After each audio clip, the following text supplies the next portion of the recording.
Welcome to the Devil Show, episode 6. Mr. DJ, as usual, give me a song, let's dance. You know why I'm holding a bottle, right? You dare to give me that song right here, Philo Sunday? I use this bottle on your head. You do that at the risk of your head. Give me a song, let's dance. I'm ready for the show. Let me prophesy over someone here. In the name of Jesus. You dare to give me that message by Joshua Selman? Is that a song? Where did you get all this nonsense in your collections? Where did you get all this nonsense in your collections? I'll deal with you later. Did you get all this nonsense in your collections? I said give me a song, give me a hip-hop song. You're giving me a message by Joshua Selman. Where did you get all this nonsense in your collections? I'll deal with you later after the show. You're very stupid. You're stupid. I'll deal with you later. Problem with you is that you're so daft. Give me a song. Give me a hip-hop song. You're giving me a message by Joshua Selman. What am I supposed to do with that? You're so daft, and I send you to the bottomless pit for 5 years for your punishment. You suffer in the bottomless pit. I'll deal with you. Welcome back to the Devil Show, episode 6. I remain your wonderful host, the master of all liars, the director of all thieves, and you can always call me the greatest manipulator of all time, Mr. Devil. Yay! Like I said earlier, today we will be looking at how to have a dangerous marriage. Yeah, I hate it when marriages work. I hate it when husband and wives work together. So, I like to create division among them so that they can achieve less, because I know that if husband and wife work together, they will achieve great things. So, I try my best to destroy the communication and the agreement links between them so as to make them achieve less. Yeah, so today, like I said earlier, we will be looking at how to have a dangerous marriage. Do you want to have a dangerous marriage? Then you need to watch this so you can have a dangerous marriage. Let's dive right into it. 1. Argue with your spouse. Argue with him. Argue with her. Raise your voice at your husband. Yeah, give him reasons why you are the only one making the marriage work, especially if you're the one acting as the breadwinner of the family. Keep it in your head as a memory and always use it against him.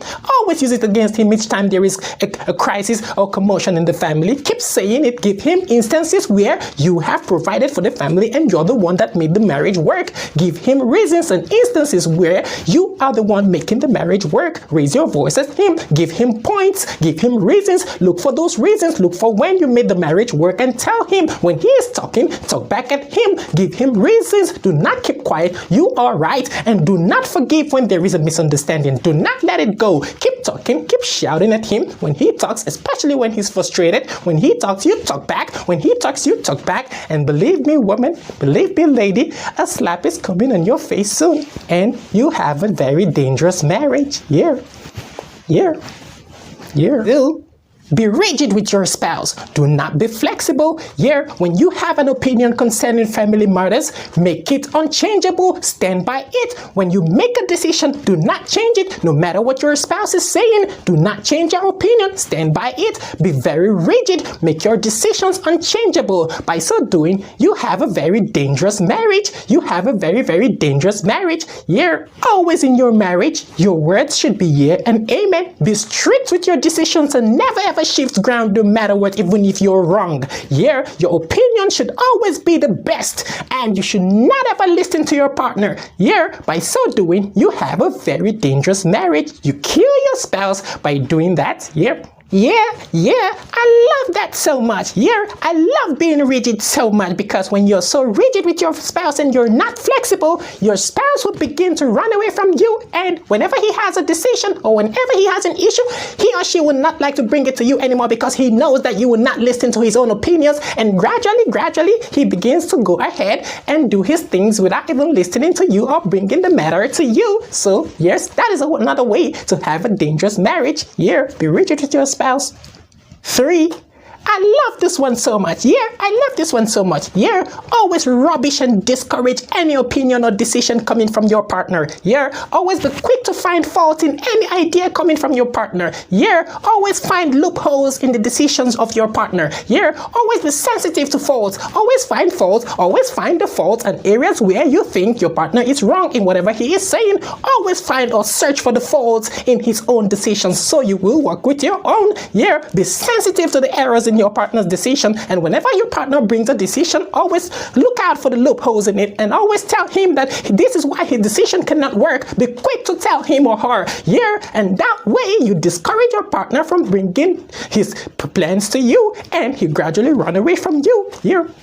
Always be sensitive in finding faults in the ideas coming from your partner, and by so doing, your partner gets discouraged and you bring down his level of potential, and he or she will not feel motivated to bring sensitive contributions to discussions relating to the family, because he knows that you will be ready to find fault in whatever he or she brings. By so doing, you rubbish and discourage the self-confidence of your partner. In that way, you will have a very terrible marriage, because you're the only one that will be using your decisions, and trust me, two are better than one. If you're only the one using your decision,